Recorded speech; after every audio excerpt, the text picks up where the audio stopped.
Hello, my name is John Nagoski, and I'm a native speaker of English from Wisconsin in the USA.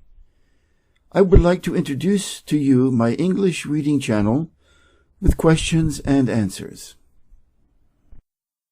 The Science of Getting Rich by Wallace D. Wattles, Thinking in the Certain Way.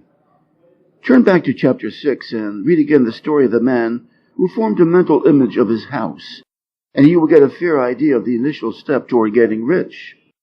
You must form a clear and definite mental picture of what you want. You cannot transmit an idea unless you have it yourself. You must have it before you can give it, and many people fail to impress thinking substance because they have themselves only a vague and misty concept of the things they want to do, to have, or to become. It is not enough that you should have a general desire for wealth to do good with. Everybody has that desire. It is not enough that you should have a wish to travel, see things, live more, etc. Everybody has those desires too. If you were going to send a wireless message to a friend, you would not send the letters of the alphabet in their order and let him construct a message for himself. Nor would you take words at random from the dictionary. You would send a coherent sentence, one which meant something. When you try to impress your wants upon substance, remember that it must be done by a coherent statement. You must know what you want and be definite. You can never get rich or start the creative power into action by sending out unformed longings and vague desires. Go over your desires just as the man I have described went over his house. See just what you want, and get a clear mental picture of it as you wish it to look when you get it. That clear mental picture you must have continually in mind, as the sailor has in mind the port toward which he is sailing the ship. You must keep your face toward it at all the time. You must no more lose sight of it than the steersman loses sight of the compass.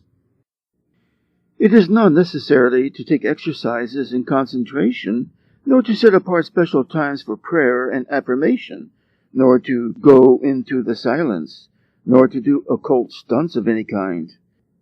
These things are well enough, but all you need is to know what you want, and to want it badly enough so that it will stay in your thoughts.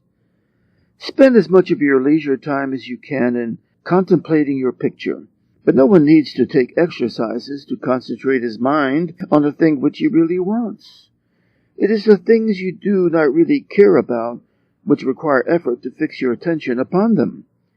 And unless you really want to get rich, so that the desire is strong enough to hold your thoughts directed to the purpose as the magnetic pole holds the needle of the compass.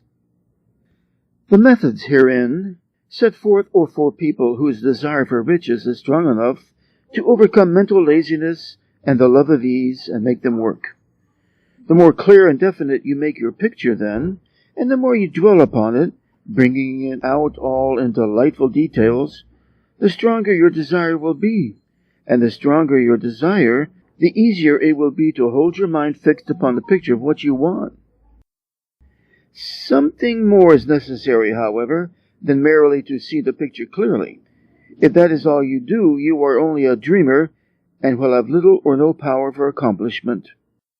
Behind your clear vision must be the purpose to realize it, to bring it out in tangible expression, and behind this purpose must be an invincible and unwavering faith that the thing is already yours, that it is at hand, and you have only to take possession of it. Live in the new house, mentally, until it takes form around you physically. In the mental realm, enter at once into full enjoyment of the things you want. Whatsoever things you ask for when you pray, believe that you will receive them, and you shall have them, said Jesus. See the things you want as if they were actually around you all the time. See yourself as owning and using them. Make use of them in imagination, just as you will use them when they are your tangible possessions. Dwell upon your mental picture until it is clear and distinct, and then take the mental attitude of ownership toward everything in that picture. Take possession of it, in mind, in the full faith that it is actually yours. Hold to this mental ownership. Do not waver for an instant in the faith that is real. And remember what was said in a preceding chapter about gratitude. Be as thankful for it all the time as you expect to be when it has taken form. The man who can sincerely thank God for the things which are yet he owns only in imagination has real faith. He will get rich. He will cause the creation of whatsoever he wants. You do not need to pray repeatedly for things you want. It is not necessary to tell God about it every day. Live in the new house, wear the fine clothes, ride in the automobile, go on the journey, and confidently plan for greater journeys. Think and speak of all the things you have asked for in terms of actual present ownership. Imagine an environment and a financial condition exactly as you want them, and live all the time in that imaginary environment and financial condition. Mind, however, that you do not do this as a mere dreamer and castle builder. Hold to the faith that the imaginary is being realized and to the purpose to realize it. Remember that it is faith and purpose in the use of the imagination which makes the difference between the scientist and the dreamer. And having learned this fact, it is here that you must learn the proper use of the will. Chapter 9. How to use the will.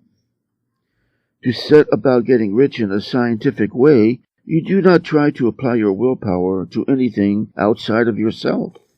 You have no right to do so anyway.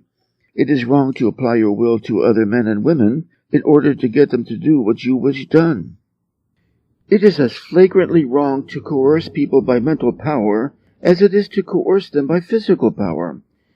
If compelling people by physical force to do things for you reduces them to slavery, compelling them by mental means accomplishes exactly the same thing. The only difference is in methods. If taking things from people by physical force is robbery, then taking things by mental force is robbery also. There is no difference in principle. You have no right to use your willpower upon another person, even for his own good, for you do not know what it is for his good. The science of getting rich does not require you to apply power or force to any other person in any way whatsoever. There is not the slightest necessity for doing so. Indeed, any attempt to use your will upon others will only tend to defeat your purpose. You do not need to apply your will to things in order to compel them to come to you. That would simply be trying to coerce God and would be foolish and useless, as well as irreverent. To get rich, you need only to use your willpower upon yourself. When you know what to think and do, then you must use your will to compel yourself to think and do the right thing. If you want to become rich, you must not make a study of poverty. Things are not brought into being by thinking about their opposites. Health is never to be attained by studying disease and thinking about disease. Righteousness is not to be promoted by studying sin and thinking about sin. And no one ever got rich by studying poverty and thinking about poverty. Do not talk about poverty. Do not investigate it or concern yourself with it. Never mind what its causes are. You have nothing to do with them. What concerns you is the cure. Put poverty behind you and put all that pertains to it behind you and make good. Get rich. That is the best way you can help the poor. And you cannot hold a mental image which to make you rich if you fill your mind with pictures of poverty. Do not read books or papers which give circumstantial accounts of the wretchedness of the tenement dwellers, of the horrors of child labor, and so on. Do not read anything which fills your mind with gloomy images of want and suffering. You cannot help the poor in the least by knowing about these things, and the widespread knowledge of them does not tend at all to do away with poverty. What tends to do away with poverty is not the getting of pictures of poverty into your mind, but getting pictures of wealth into the minds of the poor. Poverty can be done away with not by increasing the number of well-to-do people who think about poverty, but by increasing the number of poor people who purpose with faith to get rich. The poor do not need charity, they need inspiration. Charity only sends them a loaf of bread to keep them alive in their wretchedness, or gives them an entertainment to make them forget for an hour or two but inspiration will cause them to rise out of their misery. If you want to help the poor, demonstrate to them that they can become rich. Prove it by getting rich yourself. The only way in which poverty will ever be banished from this world is by getting a large and constantly increasing number of people to practice the teachings of this book. People must be taught to become rich by creation, not by competition. Every man who becomes rich by competition throws down behind him the ladder by which he rises and keeps others down. But every man who gets rich by creation opens a way for thousands to follow him and inspires them to do so. You are not showing hardness of heart or an unfeeling disposition when you refuse to pity poverty. See poverty, read about poverty, or think or talk about it, or to listen to those who do talk about it. Use your willpower to keep your mind off the subject of poverty and to keep it fixed with faith and purpose on the vision of what you want. Chapter 10. Further use of the will.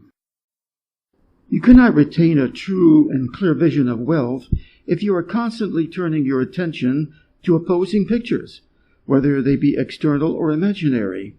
Do not tell of your past troubles of a financial nature. If you have had them, do not think of them at all.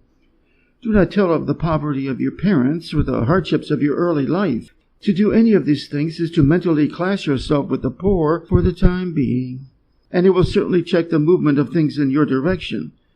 Let the dead bury their dead, as Jesus said. Put poverty and all things that pertain to poverty completely behind you. You have accepted a certain theory of the universe as being correct, and are resting all your hopes of happiness on its being correct. And what can you gain by giving heed to conflicting theories? Do not read religious books which tell you that the world is soon coming to an end, and do not read the writing of muckrackers and pessimistic philosophers who tell you that it is going to the devil. The world is not going to the devil, it is going to God. It is wonderful becoming. True, there may be a good many things in existing conditions which are disagreeable, but what is the use of studying them when they are certainly passing away, and when the study of them only tends to check their passing and keep them with us? Why give time and attention to things which are being removed by evolutionary growth, when you can hasten their removal only by promoting the evolutionary growth as far as your part of it goes? No matter how horrible in seeming may be the conditions in certain countries, sections, or places, you waste your time and destroy your own chances by considering them. You should interest yourself in the world's becoming rich. Think of the riches the world is coming into, instead of the poverty it is growing out of, and bear in mind that the only way in which you can assist the world in growing rich is by growing rich yourself, through the creative method, not the competitive one. Give your attention wholly to riches. Ignore poverty. Whenever you think or speak of those who are poor, speak of them as those who are becoming rich, as those who are to be congratulated rather than pitied. Then they and others will catch the inspiration and begin to search for the way out. Because I say that you are to give your whole time and mind and thought to riches. It does not follow that you are to be sordid or mean. To become really rich is the noblest aim you can have in life, for it includes everything else. On the competitive plane, the struggle to get rich is a godless scramble for power over other men.